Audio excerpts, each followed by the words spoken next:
नमस्कार, मैं संदीप कश्यप और आप देख रहे हैं न्यूज ट्रैक। यूपी का सियासी पारा में आज हम आपको दिखाने वाले हैं। अखिलेश यादव जब सत्ता में थे तो उनके सरकार के द्वारा किए गए 5 ऐसे कार्यों को जो काफी चर्चा में रहा। जी हां, कार्यकाल के 6 महीने होने के साथ ही अखिलेश यादव ने समाजवादी स्वास्थ्य सेवा शुरू किया। आइए समझते हैं समाजवादी स्वास्थ्य सेवा के अंदर क्या क्या सुविधाएं थी।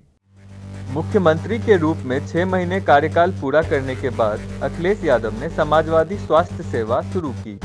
एक निःशुल्क 24x7 आपातकालीन एम्बुलेंस सेवा। इस सेवा के लिए निर्धारित टोल फ्री नंबर 108 था, जिस पर कॉल करने पर 20 मिनट के भीतर एक एम्बुलेंस मरीज तक पहुंच जाएगी और अस्पताल ले जाने से पहले उसे चिकित्सा सहायता दी जाएगी। दिल के दौरे, गर्भधारण, जलन, दुर्घटनाओं या हमले से पीड़ित व्यक्तियों और संक्रामक रोगों से पीड़ित लोगों के लिए आपातकालीन चिकित्सा राहत के लिए प्रावधान किए गए थे, जिसमें से सभी को तत्काल अस्पताल में भर्ती की आवश्यकता होती है। समाजवादी सरकार में जो स्वास्थ्य सेवाएं चालू की गई थी, जो एम्बुलेंस की व्यवस्था की गई थी 108, आज एक तो उसका नाम बदल दिया गया। जब सरकार चली गई और जब से बीजेपी सरकार आई तो काम तो ये कर नहीं रहे कि और नाम बदल रही है। वो स्टेशनों के नाम को बदलने से लेकर के गाड़ियों के नाम बदलने के लिए, और देश का भी नाम बदल ही रही है, यूनिवर्सिटियों का नाम बदल रही है। काम के लिए उसके पास कोई समय नहीं है। काम के जांच और जो काम बन गए हैं उनके नाम बदल रही है। और उद्घाटन उसमें जहां वेंटिलेटर की व्यवस्था थी, भौतिक सुविधाएं जो आज के आधुनिक युग में जो जरूरी आवश्यकता थी, माननीय अखिलेश यादव जी ने उन जो स्वास्थ्य सेवा जो गाड़ी चलाई थी एम्बुलेंस 108, उसमें सारी सुविधाएं उन्होंने व्यवस्था दिया था। समाजवादी पार्टी की सरकार 2012 में बनी। 2012 से लेकर 2017 तक समाजवादी पार्टी की सरकार थी। समाजवादी पार्टी की सरकार में तमाम सुविधाएं जनता को दी गई और उसी कड़ी में जैसे लैपटॉप दिया गया, बेरोजगारी भत्ता दिया गया, कन्या विद्या धन दिया गया, तमाम तरह की योजनाएं दी गई। उसी कड़ी में जहां कोई एक्सीडेंट हो जाया करता था और कोई आदमी छूने को तैयार नहीं होता था और अगर छूता था तो कहीं न कहीं तमाम तरह से पुलिस प्रताड़ना का शिकार हो जाया करता था, डर के मारे लोग भाग जाया करते थे। ऐसी स्थिति में आदरणीय अखिलेश यादव जी की जब सरकार बनती है तो 108 देने का काम किए और तुरंत 12 से 15 मिनट के अंदर 108 पहुंचा करती थी। डॉक्टर मुहैया होते थे, उसमें तमाम कर्मचारी हुआ करते थे। तुरंत अपने ही उस व्यक्ति को लादते थे, लाद कर ले आकर के हॉस्पिटल में तुरंत एडमिट करते थे। उससे पहले रास्ते में भी उनको कहीं न कहीं प्राथमिक उपचार करते हुए ले आकर के वो लोग हॉस्पिटल में लाकर देने का काम करते थे। 2012 में से 17 तक उनकी सरकार थी तो एक टेलीफोन पर 10 मिनट से भी कम समय में स्वास्थ्य सेवाएं एम्बुलेंस पहुंचने का काम करते थे। और उस एम्बुलेंस के अंदर डॉक्टर, स्टाफ नर्सें, वेंटिलेटर, ऑक्सीजन की तत्काल व्यवस्था कि मरीज किसी भी कारण मृत्यु उनकी ना हो सके, उसके लिए सारी पूरी व्यवस्था के साथ, चाक चौबंद व्यवस्था के साथ वो एम्बुलेंस वहाँ पहुँचने का काम करती थी और मरीज को हॉस्पिटल ले आने का काम करती थी। जिन्होंने अपने 5 साल की सरकार में जो स्वास्थ्य सेवाओं का इतना बेहतर व्यवस्था दिया था कि अगर एक कोई गरीब आदमी, कोई भी व्यक्ति अगर कॉल करता था तो 10 मिनट के अंदर उसके अंदर एम्बुलेंस पहुँच जाती थी और एम्बुलेंस हॉस्पिटल तक पहुँचाने में मदद करती थी और मरीज बच जाते थे। लेकिन आज योगी सरकार में वो व्यवस्था नहीं है। ये केवल नंबर बदलने में माहिर है, इसलिए नंबर बदलने से काम नहीं चलेगा। पूरा प्रदेश की जनता चाहती है कि जिस तरह से एक नंबर करने पर, एक डायल करने पर 10 मिनट के अंदर अगर एम्बुलेंस आ जाती थी, स्वास्थ्य सेवाएं प्रारंभ हो जाती थी, उसमें तमाम लोग बच जाते थे, वो जनता चाहती है कि पुनः वह सुविधा हमें मिले। इसलिए 2022 में जनता परिवर्तन चाहती है। 2013 में पुलिस बल का आधुनिकीकरण पर बल देते हुए की घोषणाएं, देखिए ये रिपोर्ट। अक्टूबर 2013 में उत्तर प्रदेश के मुख्यमंत्री अपराध के बदलते स्वरूप के कारण पुलिस को आधुनिक तकनीकों से लैस करने की आवश्यकता पर बल देते हुए राज्य में पुलिस बल के आधुनिकीकरण के संबंध में कई घोषणाएं की। घोषणाओं के भाग के रूप में लखनऊ, गाजियाबाद, इलाहाबाद को अत्याधुनिक नियंत्रण कक्ष प्राप्त करना था। मुख्यमंत्री अखिलेश यादव ने एएस स्मृति दिवस के अवसर पर घोषणा की और जोर दिया कि राज्य सरकार की प्राथमिकता अपने पुलिस को मजबूत करना है। सीएम ने यह भी घोषणा की कि भोजन भत्ते के लिए 200 रुपये की वृद्धि की जाएगी और सभी उप निरीक्षकों को बंद उपभोक्ता समूह सिम कार्ड दिए जाएंगे। पार्टी की सरकार ने जो उत्तर प्रदेश पुलिसिंग को जो एक मजबूत और उनको जिसे कहा जाता है एक टेक्नोलॉजी से लैस करने का काम हमारे समाजवादी पार्टी के राष्ट्रीय अध्यक्ष अखिलेश यादव ने किया, जिसका प्रत्यक्ष उदाहरण लखनऊ की सिग्नेचर बिल्डिंग बताई जाती है जो अंतर्राष्ट्रीय पैमाने पर बनाई गई है। और पुलिसिंग कैसे होती है और अपराधियों और अपराध करने वालों पर शिकंजा कसने की जो तैयारी होती है, वो जब तक पुलिस को सरकार अत्याधुनिक चीज़ों से लैस नहीं करती है तब तक वो पुलिस अपराध नियंत्रण नहीं होती है। अपराध को नियंत्रित करने के लिए समाजवादी पार्टी की सरकार ने पुलिस को अत्याधुनिक तरीकों से लैस करने के लिए डायल 100 को प्रभावी बनाने के लिए जो काम हमारे राष्ट्रीय अध्यक्ष समाजवादी पार्टी के अखिलेश यादव जी ने किया, वो किसी सरकार ने अभी तक नहीं कर पाया। समाजवादी पार्टी द्वारा 2013 में लखनऊ मेट्रो निर्माण के लिए मंजूरी दी गई। मुख्यमंत्री अखिलेश यादव के तहत राज्य ने लखनऊ मेट्रो के निर्माण के लिए जून 2013 में मंजूरी दी थी। अवधारणा के बाद पहली बार लखनऊ मेट्रो रेल कॉरपोरेशन द्वारा उत्तर प्रदेश सरकार को सितंबर 2008 में प्रस्तावित किया गया था। लखनऊ मेट्रो का निर्माण ट्रांसपोर्ट नगर और चारबाग रेलवे स्टेशन के बीच 8.3 किलोमीटर के साथ 27 सितंबर 2014 को शुरू हुआ।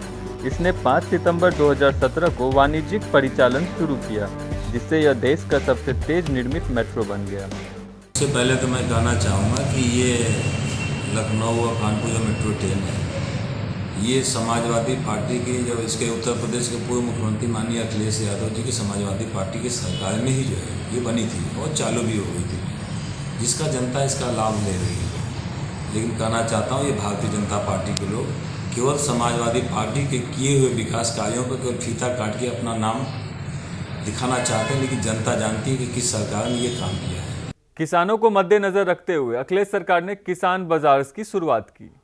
अब समझते हैं किसान बाजार से कैसे किसानों को हुआ फायदा। अखिलेश यादव सरकार ने 2016 में उत्तर प्रदेश भर के शहरों में किसान बाजारों की स्थापना की, ताकि किसानों को उत्पाद बेचने और उपकरणों की खरीद के लिए एक खुला और आसान बाजार उपलब्ध कराया जा सके। किसानों बाजार खरीदारों और किसानों के बीच एक माध्यम के रूप में कार्य करते हैं, जहां सभी सामान किसानों द्वारा वैध दरों पर बेचे जाते हैं। यह एक स्थिर मंच प्रदान करता है जहां किसान अपनी उपज को अच्छी दरों पर आसानी से बेच सकते हैं, जो सामूहिक रूप से तय किए जाते हैं ताकि कीमतों में उतार चढ़ाव के परिणाम स्वरूप कोई किसान प्रभावित ना हो। समाजवादी पार्टी की सरकार थी 2012 से 2017 तक, तो ये 16 में ये कार्यक्रम बनाया गया था। उस समय हम लोग डाई 50 किलो की बोरी देते थे और उसका दाम होता था उस समय 895 रुपये के करीब, और यूरिया हम लोग 50 किलो की बोरी देते थे और दाम उसका था 250 रुपये बोरी। आज इसका दाम अधिक हो गया है। और देखिए, जब हमारी सरकार वो बनी थी और जब हम काम किए थे तो उसमें हमने फ्री में पानी, नहर का फ्री में पानी दिया था, और विश्व बैंक का जो वो होता है बड़ा वाला ट्यूबवेल, उसका फ्री में हमने पानी दिया था। किसानों को गन्ना का मूल्य भुगतान कर दिया था, समय से उस किसान की खरीदारी कर दिया करते थे, समय से उसका पैसा हम रिटर्न कर दिया करते थे। हमारी जब सरकार थी तो हम लोग इतना काम करते थे। महिला सुरक्षा को मद्देनजर रखते हुए अखिलेश यादव की सरकार ने 2012 में 1090 हेल्पलाइन नंबर की शुरुआत की। इस हेल्पलाइन नंबर के जरिए महिलाओं को मिलने वाली सुविधाओं को समझिए। अखिलेश यादव द्वारा महिलाओं को सुरक्षित महसूस कराने के लिए वास्तविक समय में कदम उठाने के साथ साथ समाज में लोगों को बढ़ावा देने और उन्हें सशक्त बनाने के लिए 1090 महिलाओं की हेल्पलाइन की शुरुआत की गई। 2012 में इसकी शुरुआत की गई थी ताकि महिलाओं का सामना करने वाली सामाजिक बीमारियों का समाधान खोजा जा सके। हेल्पलाइन नंबर एक राज्य एक नंबर सेवा है जो यौन उत्पीड़न के मामले को संभालने के लिए स्थापित की गई थी। उत्तर प्रदेश में महिलाएं राज्य में कहीं से भी हेल्पलाइन का उपयोग कर सकती हैं और उन्हें परेशान करने वालों के खिलाफ शिकायत दर्ज करा सकती हैं। शिकायतकर्ता को प्राथमिकी दर्ज कराने के लिए शारीरिक रूप से पुलिस स्टेशन जाने की जरूरत नहीं है। और शिकायतकर्ता की पहचान भी गुप्त रखी जाती है। जब हमारी सरकार थी तो पहली यह सरकार थी जो 10-90 चलाई थी। चाहे जहां भी जिस परिस्थिति में कोई भी महिला हो, किसी तरह की उसको परेशानी होती होगी तो 10-90 पर फोन करेगी तो उसको उसके हेल्प के लिए वहां पुलिस पहुंच जाएगी और उसकी मदद करेगी। यह सरकार और किसी के सरकार में नहीं हुआ था, हमारी ही सरकार में हुआ था। जब समाजवादी पार्टी के नेताओं से पूछा गया आपकी पार्टी जब सत्ता में थी तो कौन कौन से ऐसे कार्य किए, तो उनकी नेताओं ने क्या जवाब दिया, सुनिए। महिलाओं और बच्चियों की सुरक्षा के सवाल पे हमने 10-90 दिया था। पब्लिक की सुरक्षा के लिए डायल 100 दिया था। हमारे गांव की निरीह महिलाओं की सुरक्षा के लिए, उनकी सुविधा के लिए 108 दिया था, 102 दिया था। प्रदेश के नौजवानों के लिए स्टेडियम दिया था 51। हमने शहरी लोगों की सुविधा के लिए, कामकाजी महिलाओं के लिए, पुरुषों के लिए मेट्रो दिया था, जो कम समय में और जल्दी यात्रा के लिए हिंदुस्तान के सबसे खूबसूरत जगह आगरा जाने के लिए आगरा एक्सप्रेसवे दिया था। पूर्वांचल के हमने लोगों की सुविधा के लिए और उनकी तरक्की और खुशहाली के लिए समाजवादी पूर्वांचल एक्सप्रेसवे दिया था। हमारे 12th के बच्चों के लिए पढ़ाई लिखाई के दृष्टिकोण से IT हब दिया था लखनऊ में। देखिए, वर्तमान की जो सरकार है वो सिर्फ नाम बदलने का काम कर रही है और हमारे नेता समाजवादी पार्टी के राष्ट्रीय अध्यक्ष माननीय अखिलेश यादव जी के कामों का फीता काटने का काम कर रही है। वर्तमान की जो हालत है, आप ये देखेंगे, चाहे वो यमुना एक्सप्रेसवे हो, चाहे बुंदेलखंड एक्सप्रेसवे हो, चाहे कानपुर मेट्रो हो, लखनऊ मेट्रो हो, आप उत्तर प्रदेश में समाजवादी पार्टी की सरकार में माननीय अखिलेश यादव के नेतृत्व वाली सरकार में इतनी बड़ी बड़ी उपलब्धियां दी, लेकिन वर्तमान की जो भारतीय जनता पार्टी की सरकार है ये पूरी तरह से विफल साबित हुई है। ना तो कोई कानून पर इनका कंट्रोल है, ना कोई अपराध पर कंट्रोल है और ना ही किसी सरकार की योजनाओं पर इनका ध्यान है। समाजवादी पार्टी के सरकार में समाजवादी पेंशन योजना, 102 number ambulance, 108 number ambulance, 100 dial जिसको इन लोगों ने जो है बदल के जो है 112 कर दिया है, और लोहिया आवास, गृहस्थी पात्र गृहस्थी, तमाम योजनाओं को चला के सीधे जनता का लाभ देने का काम किया। अब जनपद सोनभद्र में मैं आ जाता हूँ। जनपद सोनभद्र में जो है पिछली सरकार में वाराणसी शक्ति नगर मार्ग, जिसको आज लाइफ लाइन कहा जाता है, समाजवादी पार्टी की सरकार में बना।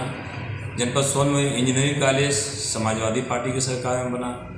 ट्रामा सेंटर, 1 यूनिट अस्पताल, और उसके साथ साथ जो है तमाम जो बड़े बड़े काम हुए जो है समाजवादी पार्टी की सरकार में हुए। बिजली के क्षेत्र में आप देख लीजिए, अनपरा डी ओवरासी का निर्माण हो रहा है।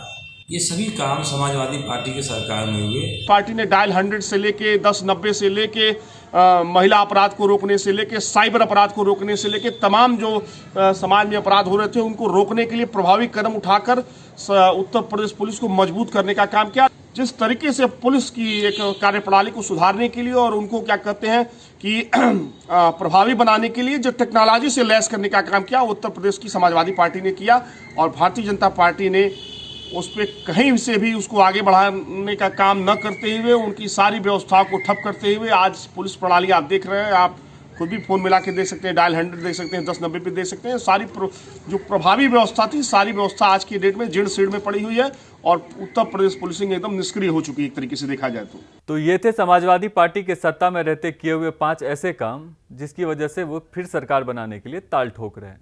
देखते रहिए यूपी का सियासी पारा, जुड़े रहिए न्यूज़ ट्रैक के साथ। नमस्कार।